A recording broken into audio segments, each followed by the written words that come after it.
Good morning, interwebs. It is Saturday, December 1st. Long time no vlog, huh? Well, what have I been up to today? Today, we put together our hooplah, which is a mess. See, there's crackers from lunch where I made tomato soup. There's the keyboard from me working and getting things uploaded. There's Christmas stockings I'm making. This is a bag that I made moons ago when I was still learning how to properly box the bottom. And this wasn't ever meant for like sale. This is just me learning how to sew these things. And if you don't fold the bag the right direction, when you try to box it, it doesn't box it. It just makes it this funny little angle. So this is actually what I store my extra straight pins in. Ouch! Which I just poked myself with. My extra straight pins in because I used like uber super heavy duty interfacing. So for the most part, they all stay in there. And I have a ton of extra pins, both waiting to be used and kind of dull, but I saved the dull ones for this project. So, you may remember last year that I covered this wreath form with yarn and made what I called our hooplah. And last year we added things that were fun as we did them, to some extent, till, we ran out of gusto on doing that. So this year, we sat in as a family today and we kept going round and round, the five of us, and picking things that we enjoy doing during our holiday time, family traditions and such. And I wrote them down on little strips of paper that I made.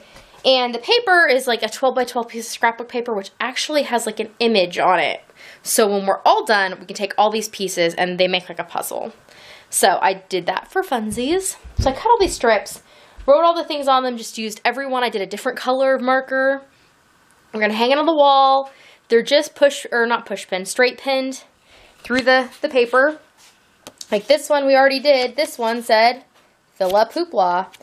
So that'll just give us a way to kind of see the things that we've done, an incentive to do more fun family things. Next thing on my to-do list is to organize this room a little bit. This is the original kitchen of the house, which we gutted when we took out all the kitchen parts when we made the old living room into a kitchen.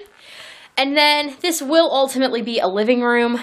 We had a TV on the wall there, but we moved it into the parlor for the winter. And yeah, so I'm going to move some things around in here, clean up a bit, because this is we're not calling it a tree, because it is a snow person, as is clearly indicated by the blinking hat I made, carrot nose, and singular coal eye, because we haven't found the other one from last year yet. Yeah, so this is our tree-ish thing, because I'm not supposed to call it a tree. Its name is Magical Cole C. Smith, because magical, like as a title, like Mr. or Ms., it's magical. Instead, Cole, C-O-L-E, because it has coal eyes. The C is its middle initial, which stands for carrot, and Smith, because one of my kids thought that was a good name for this item. So, Magical Cole C. Smith will be with us all holiday season while we sit in here and listen to our 3 audio advent calendars that we are doing. I mean, I have 3 kids. That seems appropriate, right? We've done 2 of them before. One of them we've done many, many times because it's been available for many years, and many in the life of my kids. It's not that many, but like doing something 4 or 5 times feels like a lot of times, right? But there was a new one. All of the audio advent calendars we're doing are through a site called sparklestories.com, which is my favorite place for audio stories for our kids. They're all original. They're super cool. Especially if you have kids who are homeschooled, it is nice because there is a whole story series about a brother and sister who are homeschooled, so it makes it a little less like strange, because in a lot of media you don't see that. And I also like it because all of the stories, all of the siblings get along. Like, not in a fakey way, because they argue and stuff, but not in like a you should hate your brother just because he's your sibling, because that's not real. You should like your siblings, hopefully. Okay, so I'm going to clean up in here. I'm currently waiting for shortbread to chill. The boys and I are making some of that, and then we'll see how that turns out. I've never made shortbread or this recipe of shortbread, and I already kind of messed it up because I wasn't paying attention to reading all the instructions. So we'll see how this one turns out. If it turns out bad, we'll just make another batch. Which reminds me, I should go get a second stick of butter out, just in case we need another one at room temp. I'm not sure if you can even see me, but it's like 10:59. I can tell because there's a clock on the wall. I just thought I would give you a glimpse at the nighttime looking magic in here now that I moved everything around. So I hung our hooplah here, which I think I showed you, and I put the snow people up there. And down here are our 2 advent calendars that came with the story sets that we're listening to. And then this is my office chair, but it's the most comfortable chair for me to sit in for like a long period of time. So I brought that in there so that I could crochet, and I put this little table here. I was drinking my coffee. That's Steve's tablet that we were listening to our stories off of. When I finish that snowflake thing that I'm freaker frogging, it's going to go here. I have a cutesy thing I'm going to write on the board. I haven't done that yet. Then all of the Christmas wall hangings for my mom are there. These are wreaths that I'd made. And then we have Magical Cole C. Smith. And then there's like a little lap desk that we were using tonight. The couch had all the blankets and pillows out, but we put them back before everybody went to bed. I got the diffuser plugged back in, the little lamp for use if we need a little extra light. And then this area is set up primarily for piano practice. And then these are just like office things. And those are really old books that are waiting for me to get bookshelves in this room so before I decide what I'm keeping or not. And then I have yet to decorate the hutch thingy because I'm waiting for the boxes.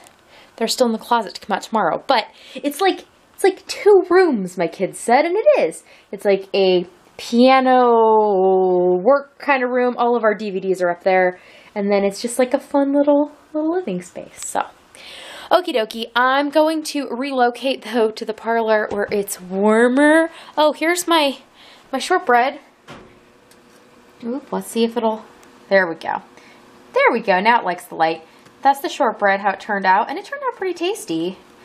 Let's see. There's 1, 2, 3. There's only 5 pieces left. That means that if I eat one, we can't all have one tomorrow. Darn it. I was hoping I could snag one. I could just snag one anyways. I might just snag 1 or 2 anyways, because I can. Okay. I am going to move my stuff set up in here where it is warmer. Watch a live stream that I missed this morning from Twitch. I should put more wood on the fire. Did I mention that Steve fixed our fireplace? Because he did. We finally got all the parts. It's finally all working right now. I just need to retrain my brain to not feel like major anxiety about using the wood stove because it had been broken and it was causing me all these issues, and I just need to regain my confidence because by the end of last year I was very confident in all the things about the wood stove and myself. But yeah, confidence. That's the thing. Alright, to move things and put wood on the fire. Alright, it is about 2:40-ish. I'm headed to bed momentarily, but first, a story of a wee me. Approximately, I mean, I guess this covers the age of 3. The picture I'm about to show you, I am older. I'm actually in kindergarten in this picture, but it is not the me in this picture we're going to discuss. So this is the picture. What we're going to talk about is this tree right here, and trees in general. That tree is a peach tree. The best peach tree ever, I will say. I even still think I have fonder feelings for that tree than my little peach tree out there with my little peach, well, it don't has peachlets, but it had little peachlets on it. But anyways, this peach tree was grown from a pit. And the tree was approximately the same age as me because it was grown from a pit like as soon as my family moved to the house that I lived in when I was little. And they moved there when my mom was already pregnant with me. So, me and the tree, we kind of grew up at the same time. It was notable because peaches and things are kind of hard to grow from seed. I mean, especially if you buy them in the store because now there's all these hybrids and things. And so even if you can grow something, what you're going to grow is not necessarily going to be good. It's not necessarily going to be what you ate and got the pit from. Now, I don't know if these peaches were like the peach that the pit came from, but the peaches were so good. And there were so many of them. And we used to pick them all, and my mom would like slice them all up, and we put them in big freezer bags with sugar on them, and we ate frozen peaches all the time, and it was wonderful. And then one time, my brother-in-law's grandma, who was around a lot when I was little, and one of her best friends, these two little old ladies decided they wanted to go peach picking on our tree, and it was hilarious to watch it all happen. My mom and I just stood back and watched them pick these peaches. It was quite amusing. Now, what was not amusing was, like, as soon as we moved and sold that house, the very first thing they did basically was pull out that peach tree. Now, it was not placed in the very best location, so there was a gate to the backyard right there on the edge of the house, and it was like not accessible with the way the tree was. But anyways, the peach tree that grew from a pit. Oh, another thing about growing things from pits. So then Steve and I have always been big fans of like trying to, especially because we get a lot of our produce as far as like fruits. We go and pick them from like local orchards and things. So those have a greater chance of growing from seeds, like apple trees and peach trees and all the things. However, you are unlikely to grow something from something you buy at the grocery store because the varieties they use are proprietary and hybrid and whatever. So it was just so funny. Steve is growing all these peach trees, and we have all these sprouts all over. We've been nurturing quite the little peach farm of stuff. And his mom comes to visit, and she just poo-poos the idea of him saving pits and blah, blah, blah. And she comes back the next year and goes, "Where did all these plants come from?" And Steve's like, "I grew them from all those peach pits I saved." So he is enjoying watching his labor hopefully be fruitful. That is the one problem with growing fruit and nut trees, is that they take a really long time to actually fruit. And that's the other thing. I believe that the people pulled that peach tree out before they even let it go through one season. Had it gone through a full season, they would have understood how delightful those peaches were, and maybe they would have at least tried to transplant it, if not just leave it where it was. But, peach tree, so good. Anyways, I'm going to go to bed, and I will see you all tomorrow. Nighty night.